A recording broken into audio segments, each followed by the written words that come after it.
সুপ্রিয় দর্শক, আমন্ত্রণ জানাচ্ছি নেক্সাস টেলিভিশনের প্রতিদিনকার স্বাস্থ্য অনুষ্ঠান কেমন আছেন। প্রিয় দর্শক, আজকের কেমন আছেন পর্বটি একটি বিশেষ বিষয়কে কেন্দ্র করে, সেটি হচ্ছে লিভার ক্যান্সার।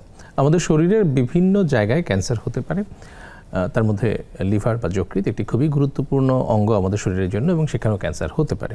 লিভার ক্যান্সার আসলে কেন হয়, এটা লিভার ক্যান্সার কী কী ধরনের আছে, হলে কী কী করণীয়, ভালো থাকার জন্য আমাদের কী কী করতে হবে, এসব বিষয়ে আজকে আমরা কথা বলবো। আজকে স্টুডিওতে আমাদের সাথে বিশেষজ্ঞ অতিথি হিসেবে উপস্থিত আছেন অধ্যাপক ডাক্তার ফারুক আহমেদ। তিনি লিভার ও গ্যাস্ট্রোএন্টারোলজি বিশেষজ্ঞ, ঢাকা মেডিকেল কলেজ ও হাসপাতাল। ডাক্তার ফারুক আহমেদ, আপনাকে স্বাগত জানাচ্ছি আমাদের। ধন্যবাদ আপনাকে। প্রিয় দর্শক, আমরা সরাসরি চলে যাচ্ছি আমাদের অতিথির কাছে। আমরা প্রথমে জানতে চাইব ডক্টর অধ্যাপক ফারুক স্যার, সেটা হচ্ছে যে লিভার ক্যান্সার আসলে কেন হয়? লিভার ক্যান্সার হওয়ার যে মূল কারণগুলো, সেগুলো যদি আমরা চিন্তা করি, তাহলে যেসব কারণে লিভারে দীর্ঘমেয়াদী প্রদাহ সৃষ্টি করে, বা আমরা লিভার সিরোসিস বলতে যেটা বুঝি, যে লিভার দীর্ঘমেয়াদী প্রদাহের কারণে যে ক্রনিক লিভার ডিজিজ হয় বা দীর্ঘমেয়াদী লিভার রোগ হয়, এই কারণগুলি কিন্তু লিভারের ক্যান্সার হিসেবে আমরা চিন্তা করে থাকি। যেমন যদি আমরা ভাইরাসে চিন্তা করি, hepatitis B virus, C virus, পাশাপাশি ফ্যাট লিভার ডিজিজ বা লিভারে চর্বিজনিত কারণে যে রোগ হয়, এছাড়া পশ্চিমা বিশ্বে যারা অ্যালকোহল সেবন করে অতিরিক্ত পরিমাণে, এইগুলো সাধারণত লিভার ক্যান্সারের কমন কারণ। এছাড়াও আরও কিছু রোগ, যেসব কারণে লিভার সিরোসিস হয়ে থাকে, যেমন জন্মগত কিছু রোগ আছে, সেসব কারণেও সেগুলো লিভার ক্যান্সারের কারণ হিসেবে আমরা চিন্তা করে থাকি। তো যদি আমি কমন কারণ বলে থাকি, আমাদের দেশে লিভার ক্যান্সার হওয়ার পিছনে মূল কারণ যদি বলি, তাহলে হেপাটাইটিস বি ভাইরাস ইনফেকশনস, এবং এখন যেটি উঠে আসছে সেটি হচ্ছে fat liver disease. Fatty liver disease, আচ্ছা। আমরা এই কারণগুলো সম্পর্কে আর একটু বিশদ শুনবো। তার আগে আমরা একটু জেনে নিতে চাই, সেটা হচ্ছে যে লিভারে কী কী ধরনের ক্যান্সার হতে পারে, বা অনেক সময় তো বিনাইন টিউমার, যেটা হয়তো ক্যান্সার না, এরকমও তো হয় অনেক সময় লিভারে আমরা পাই। তো এই কী কী ধরনের টিউমার আছে এবং ক্যান্সার আছে, এটা একটু আমাদের যদি বলেন। এখন ধরেন যে আমাদের সাধারণত যেটা হয়, যে অনেক সময় কোনো একটা পরীক্ষা করতে গিয়ে, আলট্রাসোনোগ্রাম এই ধরনের কোনো ইমেজিং স্টাডি করতে গিয়ে লিভারের মধ্যে একটা আমরা দেখতে পাই যে কোথাও একটা টিউমারের মধ্যে দেখা যাচ্ছে। এটি বেশিরভাগ সময় এইভাবে এটি ডায়াগনোস হয়ে থাকে। তো আমরা যদি একটু চিন্তা করি, যে দুই রকম হতে পারে। একটি হতে পারে বিনাইন টিউমার, যেটাকে আমরা যদি বুঝাই বলতে, সেটা অক্ষতিকর, যেটি রোগীর কোনো ক্ষতি করবে না। এটি হচ্ছে বিনাইন টিউমার, যেগুলো কিছু অসুখ আছে, যেমন আমি যদি নাম বলি, যে হেমানজিওমা বা অ্যাডেনোমা, কিংবা এ ধরনের কিছু অসুখ, যেসব কারণে যেসব টিউমারগুলো লিভার মধ্যে থাকে এবং সেগুলো লিভার মধ্যে বড় হবে না বা রোগীর কোনো ক্ষতিও করবে না, এটা হচ্ছে বিনাইন টিউমার। আরটা হচ্ছে ম্যালিগন্যান্ট টিউমারটা হচ্ছে যেটিকে আমরা লিভার ক্যান্সার বলে থাকি। এই ম্যালিগন্যান্ট টিউমারটা দুই রকম হতে পারে। লিভার নিজস্ব সেল থেকে বা টিস্যুতে তৈরি হতে পারে, যেটাকে আমরা প্রাইমারি টিউমার বলি। আর যেটি হতে পারে অন্য কোনো টিউমার, যেমন ফুসফুসে বা কিডনিতে বা অন্ত্রে কোথাও যদি টিউমার হয়ে থাকে, সেই টিউমারটা যখন লিভারের মধ্যে ছড়ায়, সেটিকে আমরা বলে থাকি সেকেন্ডারি বা মেটাস্টেসিস, যেটি মেটাস্ট্যাটিক টিউমার, রাইট। তো এখন এই আমাদের প্রাইমারি টিউমার, আমি একটু আগে যে আপনাকে কারণগুলো বললাম, সেগুলো হচ্ছে এই যে প্রাইমারি যে লিভার টিউমার, এটির মূল কারণগুলো হচ্ছে আমি যেটা বলেছি, হেপাটাইটিস বি, সি বা অ্যালকোহল এবং নন অ্যালকোহলিক লিভার ডিজিজ। এইগুলো হচ্ছে মেইনলি আমাদের এই যেটা প্রাথমিক লিভার টিউমার বা লিভার টিস্যুতে তৈরি হওয়া টিউমার, এর কারণ। আচ্ছা, ফ্যাটি লিভার থেকে আপনি বলেছেন যে ফ্যাটি লিভার থেকে লিভার ক্যান্সার হতে পারে। ফ্যাটি লিভারকে আমরা সাধারণত মনে করে থাকি যে এটা তেমন কোনো সমস্যা না, লিভারে চর্বি জমেছে, এভাবে আমরা বলি, এবং আমরা ধরে নেই যে ঠিক আছে, লিভারে চর্বি জমেছে, মানে চর্বি তো আর খারাপ কিছু না, হয়তো একটু ভারী হয়ে যাবে বা কিছু একটা। কিন্তু সেখান থেকে যে আসলে সিরোসিস বা ক্যান্সার হতে পারে, এই বিষয়টা আমাদের অনেকের মাথায় নেই। আমরা কখন সতর্ক হব? আমরা কি ফ্যাটি লিভার দেখলেই কি আমাদেরকে ভয় পেতে হবে, নাকি আমাদের আসলে করণীয় কি সাধারণ মানুষ হিসেবে? একটু আমাদের মধ্যে অনেকেরই ধারণা আছে যে আমার লিভারে একটু ফ্যাটি চেঞ্জ আছে, আলট্রাসোনোগ্রামে বলেছে, এবং ইভেন অনেক সময় চিকিৎসকরাও অ্যাসুরেন্স দেন যে এটা কোনো ক্ষতি করবে না এবং আপনি এটি নিয়ে স্বাভাবিক জীবনযাপন করতে পারবে। তো এরকম একটা ধারণা যখন অনেকে পেয়ে যায়, তখন তারা কিন্তু মূল বিষয়টা থেকে সরে যায়। মূল বিষয়টা হচ্ছে যে আমার এই যে লিভারে ফ্যাটি চেঞ্জ আছে বা লিভারে ফ্যাট আছে, আমাকে অবশ্যই এটা কিছু ওয়ার্কআপ করতে হবে, যে আমাকে দেখতে হবে যে এর পেছনে কোনো রিস্ক ফ্যাক্টরগুলো আছে কিনা, আমার লাইফস্টাইলটা কীরকম, আমি খাদ্য গ্রহণ কীরকম করতেছি, আমি ব্যায়াম করতেছি কিনা, আমার লাইফস্টাইলের মধ্যে আমার পরিশ্রমের কাজ করি কিনা, আমার শারীরিক বা কায়িক পরিশ্রম হয় কিনা, এগুলো অবশ্যই দেখতে হবে। কারণ ফ্যাট লিভার এমনটা রোগ যে তাদের, আমি যদি বলি যে তাদের মধ্যে ধরে নিতে পারেন বা 25% বা 100 জনের মধ্যে প্রতিজনের ক্ষেত্রে লিভারের মধ্যে একটা দীর্ঘমেয়াদী প্রদাহ চলতেছে, যেই প্রদাহের কারণে একসময় তার ক্রনিক লিভার ডিজিজ বা লিভারের দীর্ঘমেয়াদী রোগ হয়ে লিভার সিরোসিস হওয়ার ঝুঁকি থাকবে, এবং যাদের লিভার সিরোসিস হয়ে যাবে তাদের লিভার সিরোসিস হওয়ার পরবর্তী যে কমপ্লিকেশন সেটা হচ্ছে লিভার ক্যান্সার হওয়া। সুতরাং ফ্যাট লিভার হলে যেরকম আশঙ্কার কোনো কারণ নাই, কিন্তু অবশ্যই সতর্কতার প্রয়োজন আছে। তাকে অবশ্যই কিছু তার শারীরিক পরীক্ষা করতে হবে, চিকিৎসার পরামর্শ নিতে হবে, এবং কিছু রিস্ক ফ্যাক্টর যদি বলি, যেমন ফ্যাট লিভার ডিজিজ থাকলে আমরা দেখতে পাই পেশেন্ট ডায়াবেটিক কিনা, তার রক্তের চর্বির আধিক্য আছে কিনা, তার অন্য কোনো হেপাটাইটিস বি বা সি ভাইরাস রোগ আছে কিনা, এই বিষয়গুলো আমাকে দেখতে হবে। এবং এই ফ্যাট লিভারটি তার লিভারের মধ্যে প্রদাহ সৃষ্টি করতেছে কিনা এটি দেখার জন্য নিয়ম হচ্ছে লিভার বায়োপসি করা, যেটা আদর্শ যদি বলে থাকি। কিন্তু লিভার বায়োপসিটা এখন আমরা একটু অ্যাভয়েড করি, যে বেশিরভাগ ক্ষেত্রেই এটা কিছু কিছু পেশেন্ট অনেক সময় এটা লাইক করে না, বা তার একটু পেইন হয়, কিছু রিস্ক থাকে কারো কারো ক্ষেত্রে, সেটা যদিও 10 থেকে 15,000-এর মধ্যে একজনের। তারপরেও এটি দেখা যাচ্ছে আমরা লিভার বায়োপসি না করে নন ইনভেসিভ মেথড বা অন্যান্য কিছু পরীক্ষার মাধ্যমে আমরা বোঝার চেষ্টা করি যে তার লিভারের ফ্যাটের পরিমাণ কীরকম, আর লিভারের তার প্রদাহ অথবা তার ফাইব্রোসিস, যেটা প্রদাহের কারণে সৃষ্ট এক সময় লিভারটি শক্ত হতে শুরু করে, এটির পরিমাণ কীরকম, এটি কিছু পরীক্ষাতে বোঝা যায়। যেমন আমি যদি বলে থাকি ফাইব্রো স্ক্যান একটি পরীক্ষা, যেটা আমাদের দেশে অ্যাভেলেবল। তো এই কিছু রক্তের পরীক্ষা, কিছু ইমেজিং, এই ফাইব্রোসিস পরীক্ষা, এগুলো করে আমরা একজন পেশেন্টের বুঝতে পারি তার মধ্যে ফ্যাট লিভারের কারণে দীর্ঘমেয়াদী রোগ হওয়ার আশঙ্কা আছে কিনা। সেটি যদি থাকে তখন তাকে নির্দিষ্ট যে রিস্ক ফ্যাক্টরগুলো সেগুলো তাকে নিয়ন্ত্রণ করতে হয়, পাশাপাশি তাকে জীবনযাত্রার যে পরিবর্তন সেটি আনতেই হয়। আচ্ছা, জীবনযাত্রার পরিবর্তন বলতে তাকে মানে ওয়ার্কআউট করতে হবে, মানে তার শারীরিক পরিশ্রম একটা হচ্ছে খাদ্যের অভ্যাস পরিবর্তন করা, যেমন কিছু খাবার একটু রেস্ট্রিকশন করতে হবে। তার প্রথম কথা হচ্ছে ওজন কমাতে হবে, যারা একটু ওভারওয়েট আছেন ওজন কমাতে হবে। ওজন কমাতেই গিয়ে আমাকে তাকে নিয়মিত তার যে খাদ্যের অভ্যাসটা চেঞ্জ করার মধ্যে মেইনলি কার্বোহাইড্রেটটা কমায় দিতে হয়, ভেজিটেবলসটা খাওয়া বাড়াবেন, শাকসবজি খাওয়ার পরিমাণটা বাড়াবেন, মাংসজাতীয় খাবার একটু অ্যাভয়েড করা, মাছ খেতে পারেন। তো সুতরাং মাছ, সবজি, সালাদ এগুলোর পরিমাণ বাড়ায় দিয়ে উনি ভাত, রুটি, পাউরুটি এই জাতীয় যে কার্বোহাইড্রেটগুলো এগুলো কমায় দিতে হবে। আর ইম্পর্টেন্ট হচ্ছে তাকে ডেলি 30 থেকে 40 মিনিটের মতো একটা সময় একটু জোরে হাঁটতে হবে। এটা ডাক্তারের পরামর্শ নিয়ে সকালে বা সন্ধ্যায় যে সময়টা 30 থেকে 40 মিনিট। হ্যাঁ, তো মূল লক্ষ্যটা হচ্ছে আমার তার ওজন কমানো। এই ওজন কমানোর মাধ্যমে কিন্তু লিভারে যে চেঞ্জগুলো হয় সেটা কিন্তু অনেকটা উন্নতি লাভ করে। আচ্ছা, তার মানে হচ্ছে যে আমাদের যে ওবেসিটি বা ওভার মানে ওয়েট, ওজন এক, 2 নম্বর হচ্ছে যে আমাদের সেডেন্টারি লাইফস্টাইল, দ্যাট ইজ আমরা যে কাজ কম, মানে বসে থেকে বেশিরভাগ কাজ করি, কম শারীরিক পরিশ্রমের যে ব্যাপারটা, এই বিষয়গুলো আমাদের আলটিমেটলি ফ্যাটি লিভার এবং পরবর্তীতে সেখান থেকে আরও যদি জটিল অবস্থায় যায় তাহলে সিরোসিস বা লিভার ক্যান্সারের দিকে যেতে পারে। আর একটি ইম্পর্টেন্ট তথ্য আপনি বলেছেন, সেটি হচ্ছে হেপাটাইটিস বি এবং সি এর কারণে লিভার ক্যান্সার হতে পারে।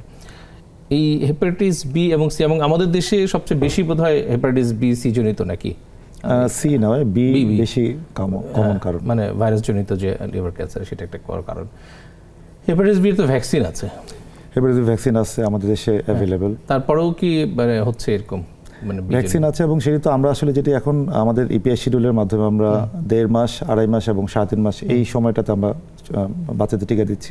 সরকারিভাবেই দেওয়া হচ্ছে, সরকারিভাবে এই টিকাটা অ্যাভেলেবল করা হয়েছে, এবং এর মাধ্যমে এই শিশুরা হেপাটাইটিস বি ভাইরাস থেকে মুক্ত থাকবে। কিন্তু একটা ছোট এখানে সমস্যা আছে, সেটা হচ্ছে অনেক ক্ষেত্রে মা এফেক্টেড থাকতে পারেন, হেপাটাইটিস বি আক্রান্ত থাকতে পারেন। তো এই মা যদি এফেক্টেড থাকে তাহলে তার সন্তান যে ভূমিষ্ঠ হবে তখন তার মায়ের শরীর থেকে এই ভাইরাসটি ইনফেকশনটি ট্রান্সমিশন হওয়ার রিস্ক আছে। অর্থাৎ এই নবজাতকটি এই ভাইরাসটি মায়ের শরীর থেকে তার মধ্যে পেয়ে যেতে পারে জন্মের সময়। তো সেই ক্ষেত্রে তো আমাদেরকে একটা নির্দিষ্ট একটা নিয়ম আছে যে তাকে বাচ্চাকে ভূমিষ্ঠ হওয়ার পরেই তাকে 2 ধরনের টিকা দিতে হয়। আমি যদি সেটা নাও বলি, তো যারা মা যদি হেপাটাইটিস বি আক্রান্ত নাও হয়ে থাকেন তারপরে কিন্তু হসপিটালে বা যে কোনো ধরনের অপারেশন যন্ত্রপাতির মাধ্যমে কিন্তু দূষিত যন্ত্রপাতি থেকে কিন্তু বাচ্চা এফেক্টেড হতে পারে। সেই জন্য বার্থ ডোজ ভ্যাকসিনেশন বলে একটা কথা আছে, যে শিশুকে জন্মের পরপর যদি আমরা হেপাটাইটিস বি টিকা দেওয়া নিশ্চিত করতে পারি তাহলে কিন্তু আমাদের দেশে আমি বলতে পারি যে আমাদের শিশুদের এই হেপাটাইটিস বি আক্রান্ত হওয়ার এটা অনেক কমে যাবে। আচ্ছা, তার মানে আমাদেরকে এই ব্যাপারগুলোতে সচেতন হতে হবে এবং হেপাটাইটিস বি এর ক্ষেত্রে আমাদেরকে খুবই সাবধান হতে হবে।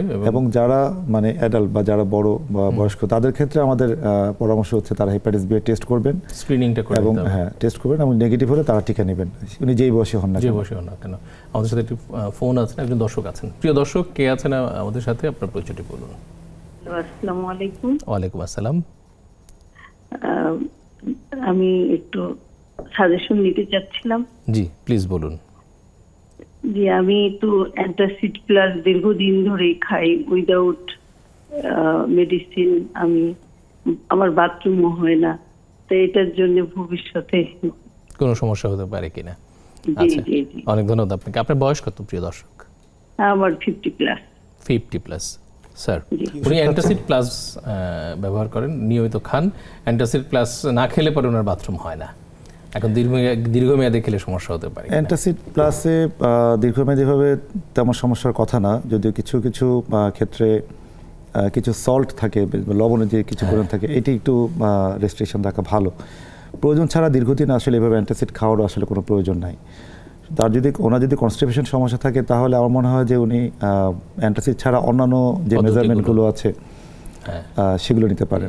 ইসবগুলের ভুসি, খাদ্যের অভ্যাসটা চেঞ্জ করা, পাশাপাশি ইসবগুলো বেশি ফাইবার কন্টেনিং যে খাবারগুলো, এগুলো একটু বেশি করে খেতে পারেন। প্রয়োজনে কিছু ওষুধ খাওয়া যেতে পারে, যেগুলোর মাধ্যমে ওনার কনস্টিপেশন রিলিফ হবে। অনেক ধন্যবাদ স্যার আপনাকে। প্রিয় দর্শক, আশা করছি আপনি আপনার পরামর্শটি পেয়েছেন। দর্শক, টিভি স্ক্রিনে আমাদের একটি নাম্বার দেওয়া আছে, ফোন নাম্বার, এবং সেই নাম্বারে ফোন করে আপনি আপনাদের সমস্যাগুলোর কথা আমাদের প্রিয় অতিথির কাছে রাখতে পারেন, এবং আমরা চেষ্টা করব আপনাকে উত্তরটি দেবার জন্য। ডক্টর ফারুক স্যার, আমরা আরেকটা জিনিস জানতে চাই, সেটা হচ্ছে যে একজন মানুষের লিভারে যদি টিউমার বা ক্যান্সার হয়, তাহলে সে কিভাবে বুঝবে, মানে কোনো উপসর্গ আছে কিনা বিশেষ কোনো? শুধু প্রশ্ন, আসলে অনেক ক্ষেত্রেই কিন্তু কোনো লক্ষণ বা উপসর্গ বোঝা যায় না। যেন আমি যদি বলি যে উন্নত বিশ্বেই কিন্তু আসলে প্রায় শতকরা 50 জন রোগী এমন অবস্থায় ডাক্তারের কাছে আসেন যখন তার টিউমারটা আসলে চিকিৎসার আওতার কিছুটা বাইরে চলে যায়।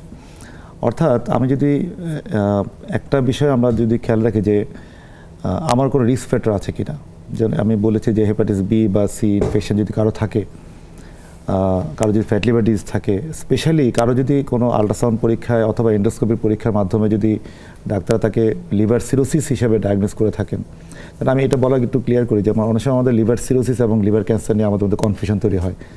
অনেকে আসলে লিভার সিরোসিসটা শুনলেই মনে করে যে আমার ক্যান্সার জাতীয় কোনো রোগ হয়েছে কিনা। তো লিভার সিরোসিস আসলে ক্যান্সার না। লিভার সিরোসিস হলে আমার ক্যান্সার হচ্ছে এই জাতীয় ভাবনার কোনো সুযোগ নাই। লিভার সিরোসিস হচ্ছে এমন একটা স্টেজ যে অবস্থায় লিভারটা ক্ষতিগ্রস্ত, দীর্ঘমেয়াদী প্রদাহের কারণে লিভারের মধ্যে ফাইব্রোসিস বা আঁশ তৈরি হওয়ার কারণে লিভারটা একটু শক্ত হয়েছে, এবং তার মধ্যে অসংখ্য গুটি তৈরি হওয়ার কারণে লিভারের মধ্যে যেরকম তার লিভারের ফাংশনটা একটু কমে গেছে, তার মধ্যে রক্ত চলাচলের প্রবাহের বাধা সৃষ্টি হচ্ছে। এইটা হচ্ছে লিভার সিরোসিস। এবং যখনই লিভার সিরোসিস কারো তৈরি হয়ে যায় তখন এই সিরোটিক লিভারের মধ্যে লিভার ক্যান্সার হওয়ার প্রবণতাটা বেড়ে যায়। তো এই কারণে এই ক্ষেত্রে আমরা বলি যে 6 মাস পর পর একটা আল্ট্রাসাউন্ড পরীক্ষা প্লাস রক্তের মধ্যে টিউমার মার্কার পরীক্ষা, এই যাদের সিরোসিস থাকে তাদেরকে চিকিৎসকের পরামর্শ নিয়ে অবশ্যই তাকে 6 মাস পর একটা স্ক্রিনিং করতে হয় যে আমার কোনো টিউমার দেখা যাচ্ছে কিনা লিভারের মধ্যে ছোট অবস্থায়। কারণ যদি ছোট অবস্থায় ধরা পড়ে।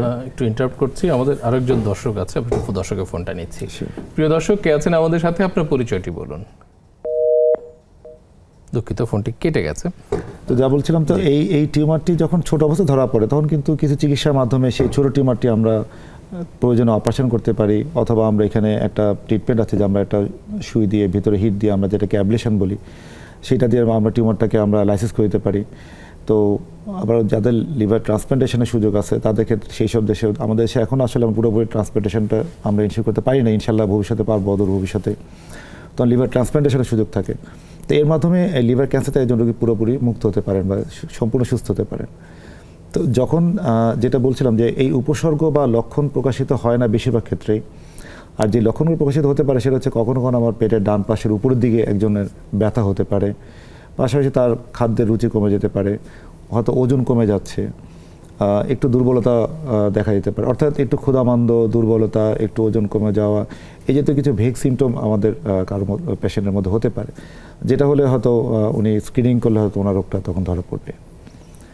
অনেক ধন্যবাদ। স্ক্রিনিং কি, মানে কি কি পরীক্ষার মাধ্যমে আমরা স্ক্রিনিংটা করতে পারি? স্ক্রিনিংয়ের মধ্যে সবচেয়ে ভালো হচ্ছে ইমেজিং স্টাডি যেগুলো বলে, অর্থাৎ আল্ট্রাসোনোগ্রাম পরীক্ষা, কিংবা প্রয়োজনে কখনো চিকিৎসার পরামর্শ নিয়ে সিটি স্ক্যান বা এমআরআই, এই জাতীয় পরীক্ষাগুলো হচ্ছে লিভার টিউমার বা ক্যান্সার ডিটেকশনের জন্য সবচেয়ে ইম্পর্টেন্ট পরীক্ষা। আর এর পাশাপাশি কিছু টিউমার মার্কার আছে, যেমন আলফা ফিটোপ্রোটিনের একটা পরীক্ষা আছে, এরকম কিছু রক্তের পরীক্ষার মাধ্যমে আমরা টিউমারের ব্যাপারে কিছু আলামত পেয়ে থাকি। আচ্ছা স্যার, আমাদের সাথে আরেকজন দর্শক আছেন, আমরা দর্শকের ফোনটা নিচ্ছি। প্রিয় দর্শক, কে আছেন আমাদের সাথে? আপনার পরিচয়টি বলুন। হ্যালো। জি, হ্যাঁ, আমি তানিয়া বলছি, হ্যাঁ, ব্রাহ্মণবাড়িয়া থেকে। জি বলুন। আচ্ছা, মানে আমারটা অ্যাকচুয়ালি এতটা সেন্সিটিভ একটা বিষয় যে আমি কাউকে আজ পর্যন্ত বলিনি, মানে কোনো ডক্টরের কাছে আসলে এই বিষয়ে পরামর্শ চাওয়াটা আমার কাছে একটু আনইজি লাগতো। এই জন্য আমি আজকে প্রায় 10-15 বছর যাবতীয় ধরতে গেলে এটা নিয়ে সাফার করছি। প্লিজ বলুন, যেহেতু আপনি সাফার করছেন এটা চেপে না, যেহেতু আপনি সাফার করছেন এটা চেপে না রাখাই ভালো। হ্যাঁ, মানে সাফার এই জন্য যে আমার বয়স এখনো আমি বলবো যে এই রোগের তুলনায় কম আছে। হ্যাঁ, কিন্তু আমি যদি আমার এজ হয়ে যায় তখন হয়তো বা আমি এটা মানে আমার জন্য এটা আরো সমস্যা হয়ে যাবে। যেমন আমার হচ্ছে কি মানে টয়লেট আমি সকালবেলা অনলি, মানে আমি ঘুম থেকে ওঠার 5 মিনিটের মধ্যে আমার এত প্রচন্ড দেখে টয়লেট ধরে যে আমি সাপোজ বাথরুম কেউ আছে, আমি যেতে পারলাম না বা কিছু একটা কোনো বা অনেকটা কাজে ব্যস্ত যে আমি কাজটা ফেলে একটু দেরি করে, ততক্ষণে আমার সত্যি কথা মানে বলতে এই জন্যই অড লাগে ডাক্তারদের কাছে যে বাথরুম হয়ে যায় মানে কাপড়ে। হ্যাঁ, এটা আমি মানে কন্ট্রোলে রাখতে পারি না, মানে এটা টয়লেট কন্ট্রোলে না রাখার বিষয়টা এটা কোন কারণে হতে পারে? অনলি সকালবেলা হয়, এটা অন্য সময় হয় না। আপনার বয়স কত? 42। অনেক ধন্যবাদ আপনাকে। স্যার, কি সমস্যা হতে পারে? ওনার যে সমস্যাটি উনি বলছেন যে প্রায় 10 বছরের বেশি সময় ধরে ওনার এই সমস্যাটি হচ্ছে। তো অধিকাংশ ক্ষেত্রেই সাধারণত ইরিটেবল বাউল সিনড্রোম যেটাকে আমরা বলে থাকি, যে এটি অন্ত্রের একটি সমস্যা, পাকস্থলী এবং পরবর্তী যে খাদ্যনালী তার অসুবিধা, যেটির কারণে কারো কারো ক্ষেত্রে ডায়রিয়া হতে পারে, কারো কারো ক্ষেত্রে কনস্টিপেশন বা পায়খানা কষা হতে পারে। তো এরকম দীর্ঘমেয়াদী সমস্যা থাকলে আমাদের থাকে যে কিছু কিছু ওষুধ দেওয়ার সুযোগ আছে, কিছু খাদ্যের পরামর্শ দিতে হয় যে কিছু খাদ্য হয়তো ওনাকে অ্যাভয়েড করতে হবে। এর মাধ্যমেই এই চিকিৎসাটি সাধারণত করা হয়। তার মানে এটা হচ্ছে সম্ভবত ইরিটেবল বাউল সিনড্রোম, সেটাই মনে হচ্ছে। হ্যাঁ, অনেক ধন্যবাদ স্যার আপনাকে। আশা করছি আমাদের প্রিয় দর্শক তার যে সমস্যাটির কথা এতদিন কাউকে বলতে পারেননি, সেই সমস্যাটির আজকে সমাধান হয়তো পেয়ে গেলেন। আপনি একজন গ্যাস্ট্রোএন্টারোলজি বিশেষজ্ঞ, আপনার নিকটস্থ যারা আছেন তাদের সাথে কথা বলে আপনি এই সমস্যাটির সমাধান করে ফেলতে পারেন। কিছু ওষুধ খেলেই আপনি ভালো থাকবেন। দর্শক, নিচ্ছি ছোট্ট একটি বিরতির পরে আবারও ফিরে আসবে আলোচনা। সে পর্যন্ত নেক্সাস টেলিভিশনের সাথেই থাকবেন।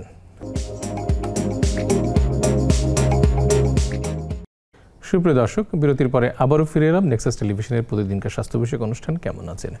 প্রিয় দর্শক, আজকের পর্বে আমরা কথা বলছি লিভার ক্যান্সার নিয়ে। লিভার আমাদের শরীরের একটি অত্যন্ত গুরুত্বপূর্ণ অঙ্গ এবং আমাদের শরীরের বিপাক প্রক্রিয়ার এটি একটি কেন্দ্রীয় অঙ্গ হিসেবে কাজ করে, প্রধানতম অঙ্গ হিসেবে কাজ করে। আজকে বিষয়টি নিয়ে কথা বলবার জন্য স্টুডিওতে উপস্থিত আছেন আমাদের বিশেষজ্ঞ অতিথি অধ্যাপক ডাক্তার ফারুক আহমেদ এবং ডক্টর ফারুক আহমেদ তিনি কাজ করছেন গ্যাস্ট্রোএন্টারোলজি এবং লিভার বিশেষজ্ঞ হিসেবে ঢাকা মেডিকেল কলেজ ও হাসপাতালে। প্রিয় দর্শক, আমরা চলে যাচ্ছি আমাদের অতিথির কাছে।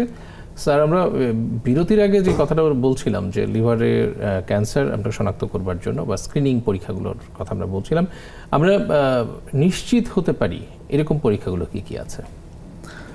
আসলে একটা উপায় হচ্ছে যে কোনো টিউমার আমাদের শরীরের যখন আমরা সন্দেহ করি, আমরা কিন্তু সেখান থেকে হয় বা কোনো সুই দিয়ে অথবা ওই জায়গাটা কেটে আমরা একটা বায়োপসি করে তারপর নিশ্চিত হই। এটা আসলে বায়োপসি একটা গোল্ড স্ট্যান্ডার্ড পরীক্ষা বলে আমরা মনে করি। রাইট, যে কোনো টিউমার ডায়াগনোস করার জন্য আমরা এটা করে থাকি।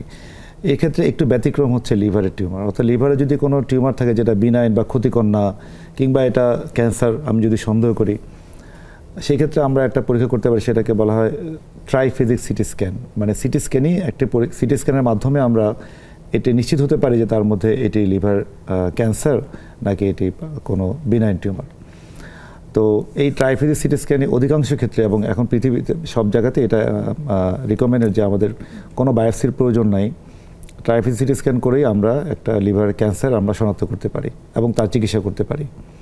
তবে কখনো কখনো যদি এরকম হয় যে ট্রাইফেজিক সিটি স্ক্যানের মাধ্যমে আমরা নিশ্চিত হতে পারছি না বা রেডিওলজিস্ট খুব স্ট্রং ওপিনিয়ন দিতে পারছেন না যে হ্যাঁ এটি লিভার ক্যান্সার, উনি নিশ্চিত না, সেই ক্ষেত্রে তখন আমাদের টিস্যু ডায়াগনোসিস বা লিভারের থেকে সুই দিয়ে বা এফএনএসি করে আমরা টিস্যু ডায়াগনোস করতে পারি। এইভাবে আমরা লিভারের ক্যান্সার শনাক্ত করতে পারি, অর্থাৎ টিস্যু ডায়াগনোস ছাড়াই আমরা ডায়াগনোস করতে পারি সিটি স্ক্যানের সহযোগিতা নিয়ে। রাইট স্যার, আমাদের সাথে একজন দর্শক আছেন, আমরা একটু দর্শকের ফোনটা নিচ্ছি। প্রিয় দর্শক, কে আছেন আমাদের সাথে? আপনার পরিচয়টি বলুন। হ্যালো। হ্যালো। হ্যাঁ, আসসালামু আলাইকুম। ওয়ালাইকুম আসসালাম। আমি উত্তরা থেকে বলছি। আমার বয়স 51। জি। আমার হচ্ছে ফ্যাটি লিভার, আমার কোলেস্টেরল হাই 354। ওকে। আচ্ছা, আর টিজি হচ্ছে 400। আর মানে ইয়েটা হচ্ছে ইউরিক অ্যাসিড 7.5। তারপরে ফাইব্রিক স্কেলের হচ্ছে আমার 331 আর হচ্ছে 4.5 মিডিয়ান বা কিছু একটা এরকম। তো তো আমার কি সেই ক্ষেত্রে আমি ওষুধ খাচ্ছি, কিন্তু আমার ওষুধ খাওয়ার পরে 3 মাস আমি ওষুধগুলো খেয়েছিলাম, কিন্তু আমার কোনো চেঞ্জই আসে নাই। আপনার ইউডিলিভার আর অবিটুলিক অ্যাসিড যেটা আর কি এফএক্সআর আর ইউডিলিভার, হ্যাঁ এই জাতীয় ওষুধ খেয়েছি আর কি। তো এখন আমি কি এগুলো কন্টিনিউ করে যাব? আর ইউরিক অ্যাসিডের জন্য আমি কি ওষুধ খেতে পারি নাকি? অনেক অনেক ধন্যবাদ আপনাকে। আপনার কি ডায়াবেটিস আছে? আপনার কি জি আমার ডায়াবেটিস আছে। জি ডায়াবেটিস আছে। নিয়ন্ত্রণে আছে ওষুধের মাধ্যমে? না ওষুধ খাচ্ছি না, আমি ডায়াবেটিস আমার কন্ট্রোলে আছে। আচ্ছা আপনার ওজন কিরকম ছিল? ওজন আমার 64 ছিল, এখন 60 আছে, 4 কেজি কমিয়েছি 3 মাসে।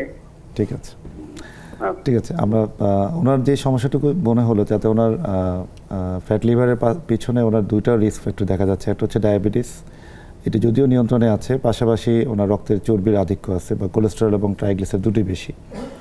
তো ফ্যাট লিভারের ক্ষেত্রে আমাদের প্রথম যে কথা সেটা হচ্ছে রিস্ক ফ্যাক্টরগুলোকে নিয়ন্ত্রণ করতে হবে, পাশাপাশি ওজন কমাতে হবে, নিয়মিত হাঁটাহাঁটি বা একটু ব্যায়ামের প্রয়োজন আছে। এর পাশাপাশি কিছু ওষুধ যেমন উনি নাম উল্লেখ করেছেন যে কিছু রিকমেন্ডেড ওষুধ আছে যেটি আমরা ফ্যাট লিভার ইউজ করে থাকি। যদিও এক কথায় বলতে গেলে আসলে ফ্যাট লিভারের জন্য কোনো ওষুধ এখনও পর্যন্ত আমি বলবো যে খুব স্ট্রং রিকমেন্ডেশন আছে যে এই ওষুধ খেলে ফ্যাট লিভার ভালো হয়ে যাবে, এমন কোনো ওষুধ নাই। সুতরাং জীবনযাত্রার পরিবর্তন, লাইফস্টাইল চেঞ্জের পাশাপাশি রিস্ক ফ্যাক্টরগুলোকে নিয়ন্ত্রণ করা, এর পাশাপাশি এই ওবেটিকলিক অ্যাসিড জাতীয় ওষুধ এবং আরও কিছু ওষুধ আছে সিমাগ্লোটেড এবং যেগুলো আমরা ফ্যাট লিভার ক্ষেত্রে ইউজ করে থাকি, এর মাধ্যমে উন্নতি হওয়ার আশা করি। আর আরেকটি বিষয় আমি বলি এই সুযোগে যে ফাইব্রোস্ক্যানে যেহেতু ওনার লিভারে যে ক্যাপ যেটাকে বলে মানে কন্টিনিউয়াস সেলুলার প্যারামিটার মানে লিভারের ফ্যাটের যে পরিমাণটা সেটা হচ্ছে অধিক পরিমাণে আছে। এবং আমি এটা জানতে পারি ওনার এসজিবিটি কীরকম। এসজিবিটি লিভার ফাংশনও যদি বেশি হয়ে থাকে তাহলে বুঝতে হবে যে তার লিভারের মধ্যে প্রদাহ চলতেছে, যেটাকে আমরা ন্যাশ বলে থাকি। তো এই ক্ষেত্রে দীর্ঘমেয়াদী লিভার প্রদাহের একটা রিস্ক থাকবে ওনার ক্ষেত্রে। আর অনেক ক্ষেত্রে ফাইব্রোস্ক্যান কিন্তু আর্লি স্টেজে ফাইব্রোস্ক্যান খুব রিলায়েবল না, খুব এটার উপরে খুব বেশি ভরসা করা যাবে না। অর্থাৎ ফাইব্রোস্ক্যান ওনার ফাইব্রোসিস 4.5 বলতেছে, কিন্তু দেখা যাবে যে এটা হয়তো আর একটু বেশি থাকতে পারে। তো সুতরাং এই 4.5 অনেকে মনে করতে পারে আমার লিভার খুব ভালো আছে, তা না করে বরঞ্চ ওনাকে একটু ভিগোরাসলি রিস্ক ফ্যাক্টরগুলোকে ম্যানেজমেন্ট করা, রক্তের চর্বি ওষুধ নিয়মিত সেবন করা। আর ইউরিক অ্যাসিডের জন্য যেটা সমস্যা সেটা যদি সিমটম থাকে তাহলে ডাক্তারের পরামর্শ নিয়ে উনি ইউরিক অ্যাসিডের ওষুধ খেতে পারেন প্রয়োজনে। অনেক ধন্যবাদ আপনাকে স্যার। আমাদের সাথে আরেকজন দর্শক আছেন, আমার দর্শকের ফোনটা নিচ্ছি। প্রিয় দর্শক কে আছেন আমাদের সাথে, আপনার পরিচয়টি বলুন। আমার নাম তৈমুর হোসেন, আমি উত্তরা থেকে বলছি। জি বলুন। আমি আমার ফ্যাটি লিভার আছে, তো লাস্ট যখন আজ থেকে 4 মাস আগে আমি যখন যে আল্ট্রাসাউন্ড করেছি, ডাক্তার বলেছে যে এটা ফ্যাটি লিভার স্টেজ 3। জি। তারপরে প্রিয় দর্শক আপনার টেলিভিশনের ভলিউমটা কমিয়ে রাখুন। তারপরে আমি এই আপনার কি ফাইব্রোস্ক্যান করেছি, লিভার ফাইব্রোস্ক্যান। ওখানে ওই যে স্যার যেটা বললেন কেপিএ 346 আর ওই যে সিএপি আসছে 346 আর কেপিএ সম্ভবত, কারণ আমার কাছে রিপোর্ট গুলো এই মুহূর্তে সামনে নেই, আমি যতটুকু আমার মনে আছে 8.0। আমার স্যারের কাছে প্রশ্ন যে আর আমার এরপরে আমি এসজিপিটি বা অন্যান্য যেগুলা করেছি বা যে কোলেস্টেরল বা যেগুলা সবই নিয়ন্ত্রণের মধ্যে আছে। স্যারের কাছে আমার মূল প্রশ্নটা হচ্ছে যে স্যার এটা কি স্টেজ 3 থেকে স্টেজ 2-তে আসে কিনা বা আমার করণীয় কি? তবে আমি একটু আমার ওয়েট বেশি, আমার ওয়েট হচ্ছে 90, আমি 5.5 আমার হাইট, আমার ওয়েট হচ্ছে 90। তা আমার কাছে ওয়েট তো বেশি, ডাক্তাররা আমার ফিজিশিয়ানরা বলছে এটা কমাতে হবে, খাওয়া দাওয়া একটু কার্বোহাইড্রেট কমাতে হবে। আপনাদের আসলে স্যার খুব প্রাণবন্ত আলোচনা, সঞ্চালক এবং যিনি অভিজ্ঞ চিকিৎসক, আসলে খুব মন ভরে উপভোগ করছি। তো স্যার আপনার কাছে আমার পরামর্শ চাচ্ছি যে আমার করণীয় কি। আসসালামু আলাইকুম। অনেক ধন্যবাদ আপনাকে প্রিয় দর্শক। খুব সুন্দরভাবে উনি বলেছেন যে ওনার ওভারওয়েট, আসলে এটা ওভারওয়েট না, আমি বলবো যে এক্সেস অফ ওয়েট, জানি 5.5 এই হাইটে ওনার ওয়েট যতটুকু আমার মনে পড়ে যে 60 to 65 এই রেঞ্জে থাকা উচিত। অর্থাৎ প্রথম যে কাজটা ওনাকে করতে হবে সেটা হচ্ছে ওজন কমাতে হবে ধীরে ধীরে, মানে দ্রুত ওজন কমানো যাবে না। অনেকে আছে যে খাওয়া বন্ধ করে তাড়াতাড়ি ওয়েট কমানো, এটা করা যাবে না, এটা তার রিভার্সলি আরও লিভারের ক্ষতি হয়। সুতরাং ধীরে ধীরে ওয়েট কমাবে, মাসে 1 থেকে 1.5 কেজি করে ওয়েট কমাতে কমাতে উনি চেষ্টা করতে হবে আগামী 2 বছরের মধ্যে ওনার নর্মাল ওয়েটের দিকে আসা। এটা হচ্ছে 1 নাম্বার স্টেপ। তো এটা করতে গিয়ে ওনাকে ডেফিনেটলি ওনার খাদ্যের অভ্যাস চেঞ্জ করতে হবে, এক্সারসাইজ ক্যাপাসিটি বাড়াতে হবে। আর দ্বিতীয় যে বিষয়টা উনি বললেন যে ওনার আরও যেসব সমস্যাগুলো আছে, ডায়াবেটিস বোধহয় ওনার নেই, কিন্তু রক্তে চর্বি কিছুটা বেশি থাকতে পারে, তো সেইগুলোর ওষুধ খেতে হবে। পাশাপাশি হচ্ছে যে যেটি ওনার ফাইব্রো স্ক্যানে যেটা দেখা যাচ্ছে যে ফাইব্রোসিসটার স্কোর হচ্ছে 8, তো 8 আমি বলবো যে এটা একটু অ্যালার্মিং, যে 6-এর উপরে যাওয়া শুরু করলে কিন্তু আমরা একটু অ্যালার্ট হই, যে ওনাকে তখন আমরা একটু ভিগোরাসলি এই যে ওয়েট কমানোর পরামর্শটা এবং রিস্ক ফ্যাক্টর কন্ট্রোল করার পরামর্শটা একটু ভিগোরাসলি দিতে হবে। পাশাপাশি কিছু মেডিকেশন আছে যে এইগুলো আমরা ওনাকে দিয়ে দেখতে পারি যে ওনার ক্ষেত্রে এটা কতটুকু প্রদাহটা কমাতে পারে। উনি বলছিলেন যে ওনার স্টেজ 3 ফ্যাটি লিভার, সেটা টুতে আসবে কিনা? হ্যাঁ, রাইট। আরেকটি হচ্ছে যে যেটি স্টেজ 2, 3, 1 যেটাকে বলে, সেটা আল্ট্রাসোনোগ্রামের স্টেজিং। সেটি হচ্ছে যে যদি ওনার লিভার ওয়েট কমে আসে তাহলে লিভার ফ্যাট কমবে। সুতরাং স্টেজ 3 বা গ্রেড 3 যেটি আমরা আল্ট্রাসাউন্ডে বলে থাকি, সেটি থেকে গ্রেড 2-তে আসতে পারে ডেফিনেটলি, এবং যদি আরও ওয়েট কমাতে হবে তাহলে গ্রেড 1-এও আসতে পারে। সুতরাং এখানে অবশ্যই আশাবাদী হওয়ার সুযোগ আছে যদি উনি নিয়মিত ওনার নিয়মকানুনগুলো মেনে চলেন। আপনি একটা ওষুধের কথা বলছিলেন যে সেমাগ্লোটাইড, যেটা ফ্যাটি লিভার ক্ষেত্রে ব্যবহার করা হয়, সপ্তাহে 1 দিন নেওয়া হয়। এটি আসলে মূলত ডায়াবেটিসের চিকিৎসা, তবে এটি এক্সপেরিমেন্টালি বিভিন্ন ইয়েতে দেখা গেছে যে সেমাগ্লোটাইডের মাধ্যমে এই সপ্তাহে যে ইঞ্জেকশনগুলোর মাধ্যমে অনেকের ক্ষেত্রে ফ্যাট লিভারের উন্নতি হয়ে থাকে বা ফাইব্রোসিসটাকে একটু কমাতে পারে। কোনো গাইডলাইনে বা এটা কোনো এস্টাবলিশ হয়েছে? এটা রিকমেন্ডেশন, সেটা কিছু কিছু রিকমেন্ডেশন এসেছে এখনো পর্যন্ত, এটা খুব ওয়াইডলি যেমন অত ইয়েতে এখনো পর্যন্ত শুরু হয়নি, তবে নতুন ওষুধ। আচ্ছা, আমরা একটু চিকিৎসা বিষয়ে যদি জানতে চাই যে লিভার ক্যান্সার বা হেপাটোসেলুলার কার্সিনোমা, এগুলোতে আমরা কি কি ধরনের চিকিৎসা নিতে পারি? লিভার ক্যান্সার হলে যেমন আমরা যদি বলি ক্যান্সার হলে আমরা সব ভয় পেয়ে যাই যে আমার ক্যান্সার হয়েছে আর কোনো চিকিৎসা নাই, কিন্তু লিভার ক্যান্সার যদি আর্লি স্টেজে পারে, যদি আমি প্রাথমিক অবস্থা ধরা পড়তে পারি, তাহলে কিন্তু লিভার টিউমার পুরোপুরি সুস্থ হতে পারে। লিভার ক্যান্সার পুরোপুরি আমি একজনকে সুস্থ করার আশা করতে পারেন। যদি আমি চিকিৎসাগুলো ভাগ করি এভাবে যে যদি এটা খুব ছোটো সাইজের টিউমার হয়ে থাকে বা 1-2টা নোডুল থাকে লিভারের মধ্যে, তাহলে তো কিন্তু আমি অপারেশনের মাধ্যমে সেই নির্দিষ্ট অংশটুকু যদি আমি রিমুভ করতে পারি তাহলে কিন্তু রোগী সুস্থ হয়ে যেতে পারেন। যদি অপারেশন করার আগে একজন সার্জন দেখে নেবেন তার লিভারের বাকি অংশটা কীরকম, লিভার সিরোসিস থাকলে কতটুকু সেটা ব্যাপ্তি কীরকম, সেটা এই অপারেশনটা তার জন্য ফিজিবল কিনা, এটা স্টাডি করে নেবেন। আরেকটা হচ্ছে যে আরেকটা চিকিৎসা, সেটা হচ্ছে অ্যাবলেশন, যেটাকে বলি আমরা মাইক্রোওয়েভ অ্যাবলেশন, যেটা আগে আরএফএ বলা হতো, বা রেডিও ফ্রিকোয়েন্সি অ্যাবলেশন।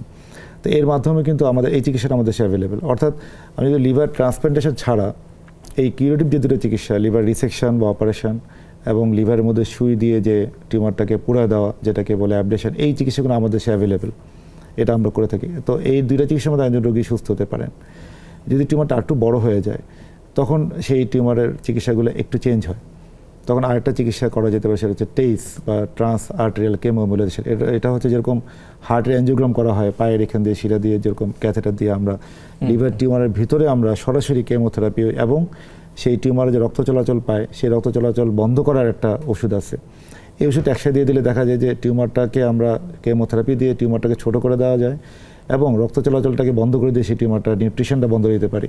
কারণ টিউমার একটা আর্টারি থেকে নিউট্রিশন পায়, সেই আর্টারিটার মধ্যে গিয়ে আমরা সেই টিউমারটা যদি ছোটো করে নিউট্রিশনটা বন্ধ করে দিই তখন সেই টিউমারটা ধীরে ধীরে ধীরে ছোটো হয়ে যায়। পরবর্তীতে সেই ছোটো হওয়া টিউমারটাকে আবার অ্যাবলেশন করা যেতে পারে। এইভাবে একটু পর্যায়ক্রমিকভাবে আমরা লিভার টিউমারের চিকিৎসা করতে পারি। যদি সেটা কোনো কারণে করা না যায় তাহলে তারপর যেই অপশনগুলো থাকবে সেটা হচ্ছে খাওয়ার ওষুধ। এই ওষুধগুলো আমাদের দেশে অ্যাভেলেবেল। তো এরপর যে চিকিৎসাগুলো সেগুলো আসলে ওষুধ দিয়ে যেটা হয় যে আমরা হয়তো তার একটু আয়ুষ্কাল বাড়াতে পারবো, প্রোগ্রেশন ফ্রি সার্ভাইভাল, অর্থাৎ আমরা তাকে মানে তার অসুবিধাটা যাতে কম হয় সেইভাবে, কিন্তু সেইগুলো কিউরেটিভ না, বা আমরা সেই ক্ষেত্রে প্যালিয়েটিভ বলতে পারি, যেটা প্রশমন হবে এবং তাতে তার একটু হয়তো তার আয়ুষ্কাল বৃদ্ধি পাবে, কিছুটা রোগ যন্ত্রণা হয়তো কিছুটা কমবে। স্যার, আমাদের আবার একটি বিরতি নিতে হচ্ছে। প্রিয় দর্শক, সময় হলো আরেকটি বিরতি নেবার। আমরা বিরতি নিচ্ছি, কিন্তু ফিরে আসবো খুবই তাড়াতাড়ি। সে পর্যন্ত আমাদের সাথেই থাকবেন।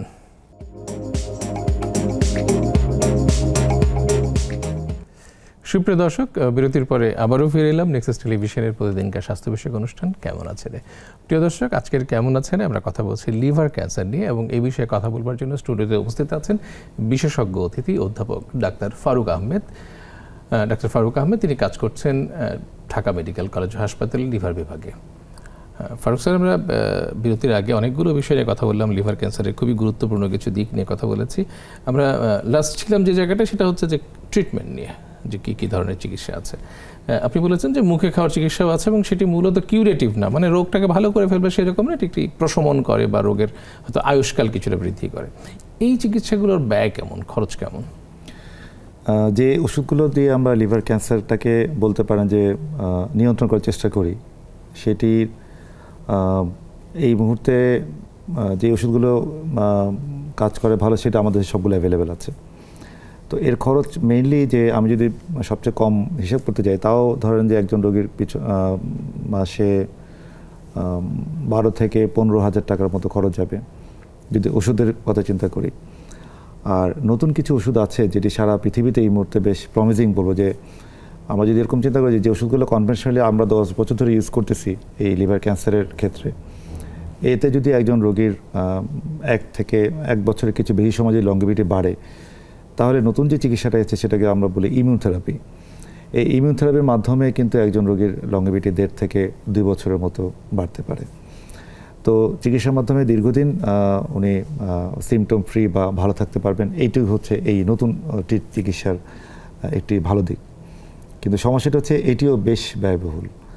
অর্থাৎ ইমিউন থেরাপির মধ্যে যেই চিকিৎসাটি এখন লিভার ক্যান্সার সবচেয়ে বেশি রিকমেন্ডেড বা করা হয়েছে, এলাকা করা হচ্ছে, সেটিও কিন্তু আমি যদি বলি যে একজন রোগীর ক্ষেত্রে, তাও সেটি লিভারের কিছু স্টেজিং করতে হয়, যে আমরা চাইল্ড পার্ক স্কোর বলি, যে স্কোর করে লিভার ফাংশন কীরকম, তার পেটে পানি আছে কিনা, তার অজ্ঞান হওয়ার কোনো হিস্ট্রি আছে কিনা, এইগুলো দেখে একজনকে স্কোরিং করে যদি সে মোটামুটি ভালো লেভেলে থাকে, অর্থাৎ খুব বেশি অগ্রবর্তী অবস্থায় একজনকে আবার ইমিউনোথেরাপি দেওয়া যাবে না।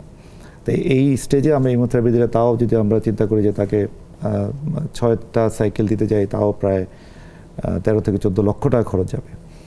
অর্থাৎ এই ক্ষেত্রে আমি যেটা বলতে চাই যে লিভার ক্যান্সারের ক্ষেত্রে যখন আমাদের প্রথম যে চিকিৎসাগুলো আমরা বলেছিলাম, যদি অপারেশন করা সম্ভব না হয়, বা অ্যাবলেশন করা সম্ভব না হয়, বা টেস্ট করা সম্ভব না হয়, তখন এই খাওয়ার ওষুধগুলো আমরা দিয়ে থাকি।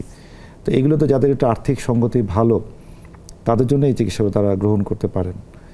আর যাদের ক্ষেত্রে আর্থিক সঙ্গতি নাই, আমি আপনার অনুষ্ঠানের মাধ্যমে আমি সরকারের কাছে আবেদন করবো যে অন্তত সরকারি হাসপাতালগুলোতে যাতে কিছু ওষুধ অ্যাভেলেবেল করা যায়, যাতে আমাদের সাধারণ মানুষরা যাতে এই চিকিৎসার কিছু গ্রহণ করতে পারে, এটা থাকবে আমার আবেদন। অর্থাৎ সরকারের একটা সহযোগিতার আসলে প্রয়োজন আছে, কারণ সাধারণ মানুষের পক্ষে এতগুলো টাকা খরচ করে শুধুমাত্র 6 মাস আয়ুষ্কাল বৃদ্ধির জন্য এতগুলো টাকা খরচ করা, কিছু বেশি 1 বছর আয়ুষ্কাল বৃদ্ধির জন্য এতগুলো টাকা খরচ করা, এটি আসলে খুব বেশি বাস্তবসম্মত হয় না আর কি।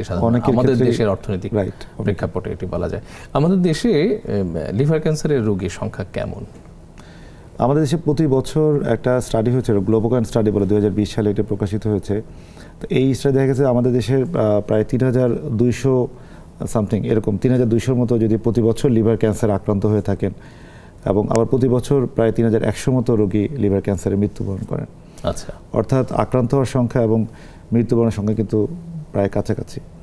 আর এটির কারণ হচ্ছে পৃথিবী জুড়ে কিন্তু আমরা বলে থাকি যে লিভার ক্যান্সার হচ্ছে 6 নম্বর সবচেয়ে কমন যে কারণগুলো, সবচেয়ে কমন 6 কমন কজ, 6 নম্বর কারণ হচ্ছে লিভার ক্যান্সার।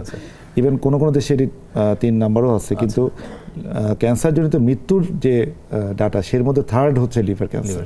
স্যার, আমাদের সাথে আরেকজন রোগী আছেন, আমরা একটু দর্শক আছেন আমাদের সাথে, আমরা একটু তার ফোনটা নিচ্ছি। প্রিয় দর্শক, কে আছেন আমাদের সাথে, আপনার পরিচয়টি বলুন। আসসালামু আলাইকুম, আমার নাম এনায়েত হোসেন, হাতিয়া নোয়াখালী থেকে বলছিলাম। জি বলুন।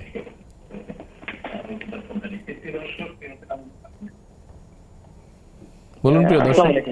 জি, টেলিভিশনের ভলিউমটা কমিয়ে দিন আপনার। আমি আজ 8 বছর পর্যন্ত ওই যে হেপাটাইটিস বির ওষুধটা খাইতে আছি, কিন্তু আমি এর ভিতরে আজ প্রায় 2 থেকে